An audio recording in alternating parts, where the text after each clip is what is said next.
Now that we've got our button on there, the next thing we're going to do is a running stitch.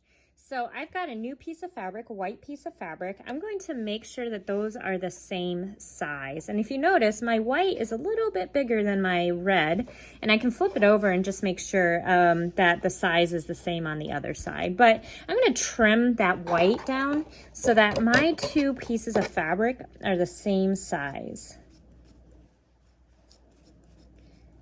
Or at least roughly the same size. Now I'm going to start sewing a running stitch. So I've got my needle, I've already got some thread on it, and I've already tied the end just like we did with the button stitch. So there's a knot at the end. I'm gonna start on the white side of my fabric, and I'm gonna poke my needle through the white side and up through the red side, just like that. You can kind of see the needle there. Then I'm not going to pull my thread all the way through. Eventually we're going to go through the loop of the thread, but I'm going to go about 1/4 inch and I'm going to poke down. And when I do that, that's going to make it, I have my thread here with my knot. I'm going to slide my needle in between those two pieces, separate those two pieces of thread, slide my needle in between those two, and pull. And that's going to make it, once again, so that that knot doesn't go through the fabric. Now I'm going to start under again, and I'm going to go about 1/4 inch away from that first stitch, and I'm going to make another stitch. So I'm about 1/4 inch away from that first stitch, and I'm going to scooch over another 1/4 inch.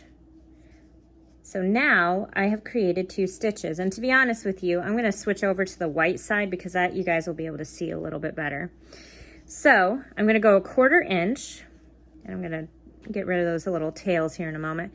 Go over 1/4 inch, then stick my needle up about 1/4 inch and make 1/4 inch.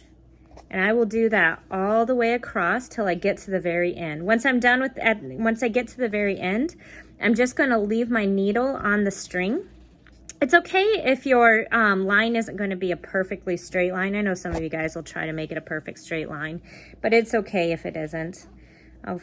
This is all practice, so it's okay that it's not absolutely perfect. The biggest thing though is that you want to make your stitches small. You don't want to make them very large because you definitely don't want to be able to fit a pencil in there, or else your whole thing is going to fall apart. Your stuffing's going to come out of your little pillow, so definitely don't want that to happen. So here I've gotten to the very end, and that is a really good running stitch.